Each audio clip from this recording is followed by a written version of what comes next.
Hello everyone, welcome to my channel Max Safety at Raware. Please subscribe my channel Max Safety at Raware. Please try to like and share my videos also.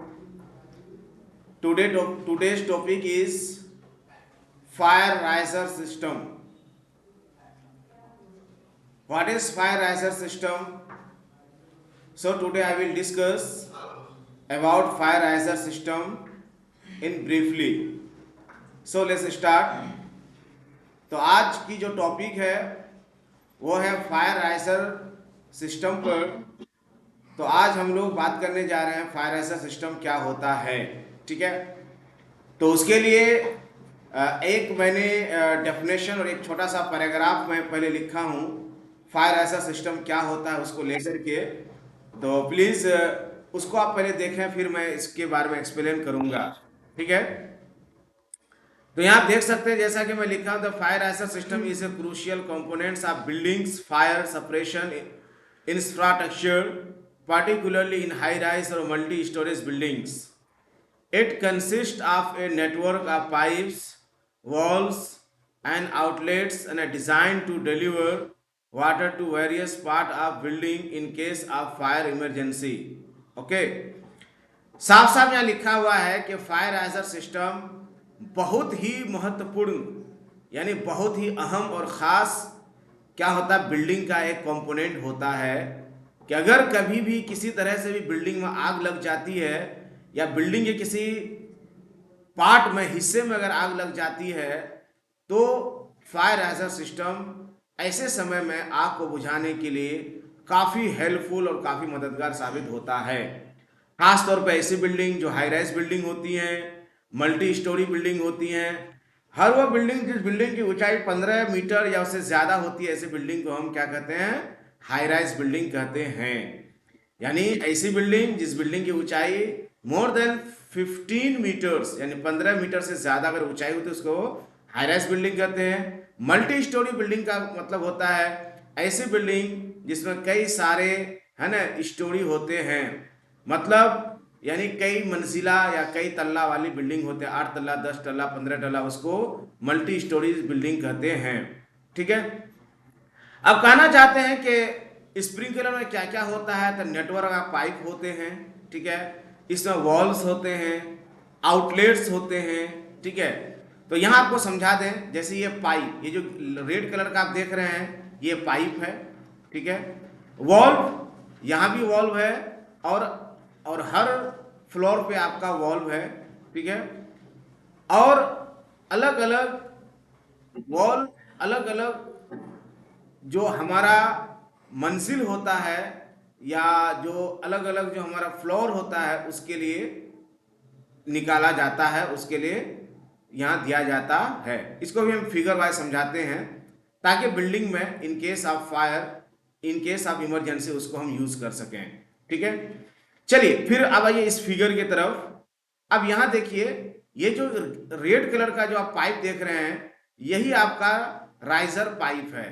ठीक है, और ये एक floor है, जैसे मान लीजिए first floor, second floor, third floor, है ना, fourth floor, fifth, sixth, seventh, इस तरह से ये फ्लोर है, अलग अलग ये फ्लोर है। ठीक है, सपोज ये जो आप लोगों को देख रहे हैं, ठीक है, ये कहाँ है, सेकेंड फ्लोर पे है, यहाँ आग लगी है और लैंडिंग वॉल, इसको कहते हैं लैंडिंग वॉल।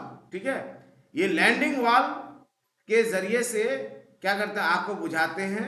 हर फ्लोर पे आपका लैंडिंग वॉल रहता है और अलग से होज रील होज जो होता है ना, वो होज रील होज या जो आपका जो भी होज होते हैं, है ना, वो होज आपका यहीं एक बॉक्स बना करके रखा हुआ रहता है और तुरंत क्या करते हैं, यहाँ इसको लगाते हैं और यहाँ पानी खोलकर इस तरह से तुरंत उस फ्लोर के अंदर जहाँ भी आग लगी है उसको वहाँ से बुझाने की कोशिश करते हैं। ठीक है, और इसके बारे में भी हम लोग ड्राई राइजिंग और वेट राइजिंग के बारे में भी हम लोग बात करेंगे। पहले हम लोग आगे बढ़ते हैं। अब यहाँ बात होगी जो हमारे स्प्रिंकलर्स होते हैं ठीक है, स्प्रिंकलर्स के अंदर क्या क्या पार्ट्स होते हैं, क्या क्या कंपोनेंट्स होते हैं, पहले हम लोग थोड़ा सा उस पर बात करते हैं। ठीक है, तो सबसे पहले हम बता दें आपको, एक होता है राइजर। राइजर का मतलब यानी वो वर्टिकल पाइप, जो पाइप हर बिल्डिंग के इंटीरियर पार्ट को क्या करता है, पानी देने का, यानी ग्राउंड लेवल से टॉप फ्लोर तक पानी पहुंचाने का जो काम करता है, वही हमारा क्या कहलाता है ना, राइजर। ठीक है, यानी इसको राइजर कहा जाता है। ये जो आप रेड कलर का जो पाइप देख रहे हैं ना, यही रेड कलर का पाइप हमारा क्या है, राइजर है। इस फिगर में देखिए, ये वाला जो पाइप जो ग्राउंड से लेकर के पूरे टॉप फ्लोर तक लेकर के जाता है पानी के कनेक्शन को, उसी को हम लोग क्या कहते हैं, राइजर कहते हैं। कंट्रोल वाल्व, कंट्रोल वाल्व जो है आपका, जहां से पानी को कंट्रोल किया जाता है, पानी के फ्लो को रोका जाता है, ठीक है, उसी को हम लोग क्या कहते हैं, कंट्रोल वाल्व कहते हैं। ठीक है, तो अगर हम कंट्रोल वाल्व की बात करें तो कंट्रोल वाल्व हमारा देखिए, एक यहाँ भी हमारा कंट्रोल वाल्व है, ठीक है, यहाँ भी कंट्रोल वाल्व है, इसी रे लैंडिंग वाल्व है, तो यहाँ से भी हम पानी को क्या करते हैं, कंट्रोल करते हैं। ठीक है, आगे बात करेंगे स्प्रिंकलर सिस्टम। तो यह कहने का मतलब यह है कि कभी कभी राइजर के साथ साथ स्प्रिंकलर भी क्या होता है, जुड़ा हुआ होता है। और ये स्प्रिंकलर जैसे ही हीट यानी आग वगैरह लगती है, तो आग लगने के पश्चात तुरंत ये स्प्रिंकलर हमारा चालू हो जाता है।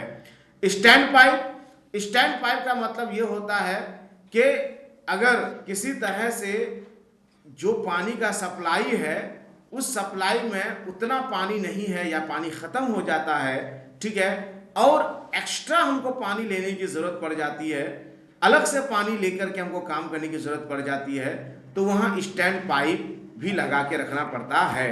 जैसे कि हम आपको दिखाना चाहेंगे, स्टैंड पाइप ये है, ठीक है, ये आप देख रहे हैं, ये आपका आउटलेट है, सॉरी, ये आपका एक इनलेट है, ब्रीचिंग इनलेट, इसी को स्टैंड पाइप कहा जाता है। अगर मान के चलिए आपका राइजर सिस्टम जो है ना, वेट है, वेट में क्या होता है, सिर्फ पाइप का कनेक्शन होता है, पानी नहीं होता है। जब आग लगती है तो फायर ब्रिगेड वाले अपनी गाड़ी लेके आते हैं और इनलेट स्टैंड पाइप के थ्रू अपना जो वाटर टैंक है उसका कनेक्शन जोड़ते हैं, और इस तरह से सारे फ्लोर में पानी पहुंच जाता है, और जहां आपको जरूरत है वहां से आप आग बुझा सकते हैं। ठीक है, उसके बाद है प्रेशर रिड्यूस वाल्व। ठीक है, प्रेशर रिड्यूस वाल्व एक ये होता है कि जो भी पानी का प्रेशर छोड़ा जाए, वो पानी का प्रेशर है ना, मतलब रिमेन रहे, रिमेन का मतलब कंस्टेंट नहीं, वो प्रेशर बना रहे, घटे नहीं, उसके लिए प्रेशर रिड्यूसिंग वाल्व लगाया जाता है, ताकि पानी हर बिल्डिंग के अंदर है ना अच्छे से इफेक्टिवली है ना वाटर का डिस्ट्रीब्यूशन हो, यानी पानी सारे फ्लोर में प्रॉपर पहुंच जाए। ठीक है, अगला है अलार्म सिस्टम। अलार्म सिस्टम भी उसके साथ लगा हुआ होता है। अलार्म सिस्टम इसलिए लगा हुआ होता है कि अगर आग लगी और आग लगने के तुरंत बाद अलार्म सिस्टम के थ्रू क्या होगा, नोटिफाई किया जाएगा बिल्डिंग में रहने वाले लोगों को, ताकि बिल्डिंग को खाली किया जाए और आग लगने पर क्या काम करना है, क्या कदम उठाना है, उसके अकॉर्डिंग काम किया जा सके। उसके बाद है बैक फ्लो है ना प्रिवेंटर। बैक फ्लो प्रिवेंटर का मतलब ये होता है कि पानी जो कुछ भी हम सप्लाई दे रहे हैं या पानी का जो भी सप्लाई जा रहा है, वो पानी का सप्लाई वापस पलट के ना आ जाए, उसके लिए बैक फ्लो प्रिवेंटर या एनआरवी भी इसको कहा जाता है, नॉन रिटर्न वाल्व है ना, नॉन रिटर्न वाल्व लगाया जाता है। ठीक है, अब आगे हम बात करेंगे ओवरऑल। ओवरऑल क्या हुआ, ओवरऑल आखिर यहाँ क्या बातें हुई, तो बता रहे हैं कि ओवरऑल हम आपको यहाँ समराइज कर दे रहे हैं कि the fire riser system plays a critical roles in fire production by providing a reliable and efficient means of delivering water to suppress fires and protect lives and property in the event of an emergency। कहने का मतलब है कि जो fire riser system होते हैं ये बहुत ही अहम भूमिका निभाते हैं आग लगने के दौरान, आग को बुझाने में। जो बड़ी बड़ी बिल्डिंगें होती हैं, बड़े बड़े ऑफिसेस होते हैं, और इस तरह के जो हाई राइज बिल्डिंग होती है, मल्टी स्टोरेज बिल्डिंग होती हैं, ऐसे में और इस तरह से जिन जीवन और संपत्ति दोनों की क्या करते हैं, है ना, बचाव करते हैं, संरक्षण करते हैं, प्रोडक्शन करते हैं, हिफाजत करते हैं। और इन केस इमरजेंसी इनका बहुत बड़ा रोल होता है, ठीक है। और ये बहुत बड़ी क्षति होने से, बहुत बड़ा नुकसान होने से बचा लेते हैं, ठीक है। अब हम आगे बात करेंगे कुछ चीजें इसकी, कि इसका जो है मेंटेनेंस पर भी हमको ध्यान रखना चाहिए। यानी राइजर सिस्टम का मेंटेनेंस हमको अच्छे से करते रहना चाहिए, कि वॉल्व वगैरह कहीं लीकेज तो नहीं किया है, पाइप कहीं तो लीकेज नहीं किया है, प्रेशर उसमें प्रॉपर बना हुआ है या नहीं है। डिजाइन का मतलब यह है कि आपकी बिल्डिंग कैसी है, बिल्डिंग का क्या मतलब कितने क्यूबिक मीटर में आपका बिल्डिंग है, ऐसे क्यूबिक मीटर में कितना पानी का रिक्वायर्ड है, ये सारी चीज अच्छे से डिजाइन को भी ध्यान में रख करके राइजर लगाना पड़ता है। अब हम वाटर सप्लाई की बात करेंगे। देखिए अभी हम बात जस्ट करने वाले हैं, लेकिन ये बात आई तो यहाँ बोलना भी जरूरी है कि यहाँ दो तरह का राइजर होता है हमारे यहाँ मोस्टली। एक होता है वेट राइजर, एक होता है ड्राई राइजर। तो अगर ड्राई राइजर है तो ये वाली बात तो नहीं उसमें लागू होगी। अगर वेट राइजर अगर है तो वेट राइजर में क्योंकि पानी का सप्लाई हमेशा बना रहना चाहिए, तो इस चीज पर भी हमको ध्यान रखना पड़ता है कि पानी का सप्लाई भी रहे अच्छे से। एक्सेसिबिलिटी का मतलब यह है कि जो भी फायर फाइटर्स आएंगे आग को बुझाने के लिए, तो उस बिल्डिंग तक पहुंचने के लिए, उस स्टैंड पाइप तक पहुंचने के लिए, वॉल्व तक पहुंचने के लिए, आउटलेट एंड लैंडिंग वाल्व तक पहुंचने के लिए सही रास्ता एंड सुरक्षित रास्ता होना चाहिए कि वो सेफली वहां जाकर के काम को कर सके। Integration with the fire alarm system का मतलब ये होता है कि इस सिस्टम को फायर अलार्म के साथ जोड़ देना चाहिए, ताकि जैसे ही आग लगे तो तुरंत उसकी नोटिफिकेशन वहां के आसपास रहने वाले लोगों को मिल सके, ठीक है।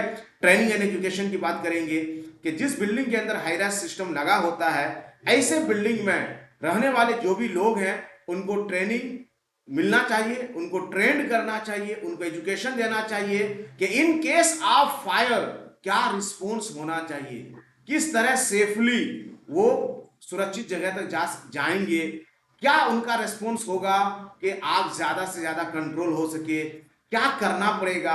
तो ये सब चीजों के लिए हम क्या करते हैं, फायर ड्रिल प्रोग्राम ऑर्गेनाइज करते हैं। तो फायर ड्रिल प्रोग्राम ऑर्गेनाइज करके हमको ये सारी बातें बतानी चाहिए। कंप्लायंस एंड रेगुलेशन की बात करेंगे।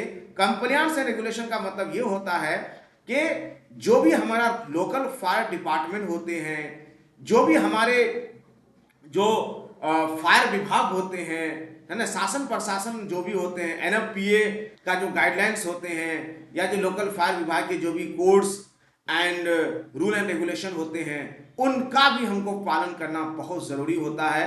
जब हम क्या लगाएं, राइजर सिस्टम लगाएं, उनका क्या रिकमेंडेशन है, उनकी क्या रूल एंड रेगुलेशन है। हम इंडिया में अगर हैं तो हमको इंडियन जो फायर डिपार्टमेंट है उनके रूल एंड रेगुलेशन का पालन करते हुए हमको काम करना है।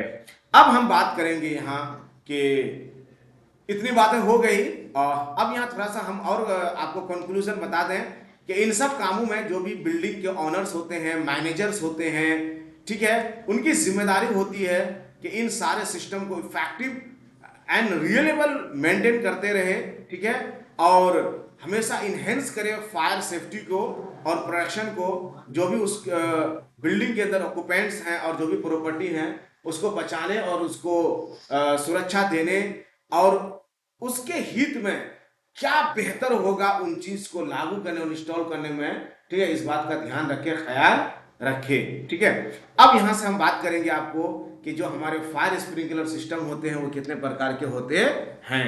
तो फायर स्प्रिंकलर सिस्टम जो हमारे होते हैं तो जनरली दो प्रकार के होते हैं। एक होते हैं वेट पाइप सिस्टम, एक होते हैं ड्राई पाइप सिस्टम, ठीक है। तो वेट पाइप में क्या होता है, वेट पाइप जो हमारा राइजर सिस्टम होते हैं उसमें पानी हमारा क्या होता है, हमेशा प्रेशराइज रहता है, ठीक है। और पानी प्रेशराइज रहता है, जैसे ही आग लगेगी, आग लगने के पश्चात जैसे ही आप यहाँ जो लैंडिंग वाल्व यहाँ देख रहे हैं, ये लैंडिंग वाल्व को जैसे ही खोलेंगे उसके बाद पानी आपको मिलना शुरू होगा। अब सिंपल है कि हमेशा वेट राइजर सिस्टम को प्रेशराइज रखने के लिए, वाटर से प्रेशराइज रखने के लिए हमको क्या करना पड़ेगा, हमको इसके लिए वाटर स्टोरेज टैंक हमको इंस्टॉल करना पड़ेगा, ठीक है। और वाटर स्टोरेज टैंक का कनेक्शन हमको इन पाइप के साथ दे देना पड़ेगा। ठीक है, तब आप जैसे ही खोलेंगे पानी निकलना शुरू होगा। लेकिन ठीक उल्टा हो जाएगा ड्राई पाइप सिस्टम के साथ, कि ड्राई पाइप सिस्टम क्या होता है कि इसमें पानी का प्रेशर नहीं रहता है। ठीक है, इसमें सिर्फ क्या होता है, बिल्डिंग का ये देख रहे हैं आप, बिल्डिंग का ये हिस्सा देख रहे हैं, ये बिल्डिंग है। ठीक है, ये बिल्डिंग के यहां से लेकर के पूरे टॉप फ्लोर तक क्या क्या है, पाइप का सिस्टम है ना इंस्टॉल कर दिया गया है। ठीक है, और सारे फ्लोर में ये देखिए, यहां देखिए सारे फ्लोर में क्या है, लैंडिंग वॉल है, इसको लैंडिंग वॉल कहते हैं। देखिए लैंडिंग वॉल लगा हुआ है, और यहाँ एयर निकलने के लिए, एयर वेंट कहा जाता है इसको, एयर निकलने के लिए। अब क्या होता है ड्राई पाइप में कि आग लगेगी, और आग लगने के बाद जैसे आपको सूचना मिलेगा कि आग लग गई, तो आप या तो अपना मोटर चालू करेंगे, है ना, फायर पंप चालू करेंगे, या फायर ब्रिगेड वाले अपनी गाड़ी को लेकर के आएंगे और अपनी गाड़ी से वाटर का सप्लाई यहाँ ब्रीचिंग इनलेट जो बना हुआ आपका है, यहाँ आपका कनेक्शन देंगे। और कनेक्शन देते ही क्या होगा, तुरंत सारे फ्लोर पर पानी का कनेक्शन पहुंच जाएगा। सपोज इस फ्लोर पे यहाँ आग लगी है, और तुरंत यहाँ से कनेक्शन लेंगे और होस पाइप के थ्रू यहाँ से आग को बुझाना शुरू कर देंगे। तो ये हो गया हमारा ड्राई पाइप। लेकिन ठीक उल्टा वेट पाइप होगा। वेट पाइप में ऐसा सीन नहीं होगा, बल्कि वेट पाइप में क्या होता है कि आपका बिल्डिंग में पहले से ही पानी का कनेक्शन दिया रहेगा, यानी वाटर के टैंक के साथ वो हमेशा जुड़ा हुआ रहेगा, और उसके साथ वो पानी क्या करेगा, डिस्चार्ज करेगा। हाँ, अगर मान के चले वाटर टैंक का पानी खत्म हो जा रहा है, वाटर टंकी का जो पानी है वो खत्म हो गया, तो फिर यहाँ भी उस परिस्थिति में भी हमको ब्रीचिंग वाल्व लगाना पड़ता है, इनलेट वाल्व, ताकि फिर यहाँ से पानी दे सकें, यानी अलग से हम पानी ले सकें। ठीक है, तो कुल मिलाकर के कहना ये चाहते हैं कि व्यवस्था सिर्फ बना के रखना, ठीक है, ये हमारा एक ड्राई पाइप सिस्टम हो जाता है। और व्यवस्था के साथ साथ अगर उसमें पानी वाटर को प्रेशराइज भी कर दिया जाए, है ना, वाटर टैंक के साथ उसको जोड़ दिया जाए, तो वो हमारा क्या होता है, वेट पाइप सिस्टम होता है। Thank you so much for watching and listening. I hope कि आपको समझ में आ गया होगा कि राइजर सिस्टम क्या होता है। Thank you so much.